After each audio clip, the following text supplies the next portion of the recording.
नमस्कार दर्शक बंधु शुभ सकाळ आज हूँ 1 तारिख डिसेम्बर मास रविवार। चलतु जाना देश विदेशर किसी बचा बचा गुरुत्वपूर्ण खबर। जदि आपण मैंने पर्यटन वीडियो को लाइक करना वीडियो को लाइक कर चैनल को सब्सक्राइब कर कमेंट माध्यम जनातु आपण मैंने आम वीडियोटी केउं जिल्लारू देखुछंती।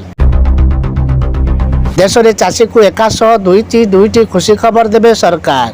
19तम किस्ती आसब 3000 टंका जानतु कहीं। जदि आपण प्रधानमंत्री किसान सम्मान निधि हिताधिकारी तेबे यही खबर आपण एक खुशी खबर। कारण 19तम किस्ती सहित देशर कोटी कोटी कृषक 2 गुण सुख पाइबे। 60 वर्ष बयस पूरणा कर चाषी आकाउंट को 19तम किस्ती सहित मानधन योजनार 3000 टंका देवाकू योजना करुछंती सरकार। एबे पाणीपाग सूचना मिलूँ बंगोपसागर घूर्णिबलय पेंगालु भयंकर रूप धारण करछि। तमिलनाडु में जो जल सृष्टि होबार आशंका हठात यार दिग बदल सूचना मिली। यह घंटा प्रति 3 किलोमीटर 10 किलोमीटर बेगर पवन गति कर भारतीय पाणीपाग विभाग आईएमडी कहते यह एक भयंकर घूर्णिबलय और 30, 31 1 तारिख दिन यह घूर्णिबलय हम यह उत्तर दिग को जबार संभावना रही।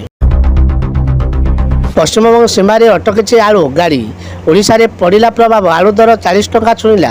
पश्चिमबंग सीमार अटकी रही आलूर गाड़ी गत 2 दिन हम सेठारे आलू सारी फेरुनी। यह प्रभाव में बजार में पड़ुछि। भुवनेश्वर और कटक रे आलू दर किलो पिछा 40 छुईछि। बैंक ऑफ बड़ौदा रे बड़ नियुक्ति सुजोग एथिपाई प्रार्थी करेंगे आवेदन। जानतु केते रहिबो दरमा। बैंकिंग क्षेत्र में नियुक्ति पाइबापी इच्छुक प्रार्थी मानक मिली बड़ सुजोग। बैंक ऑफ बड़ौदा तरफ विभिन्न पदवी में नियुक्ति विनती प्रकाश पाई। Manager business finance assistant vice president relations manager product head समेत अन्य पदवी में नियुक्त पाइपर योग्य प्रार्थी यह पदवी आवेदन प्रक्रिया जारी रही।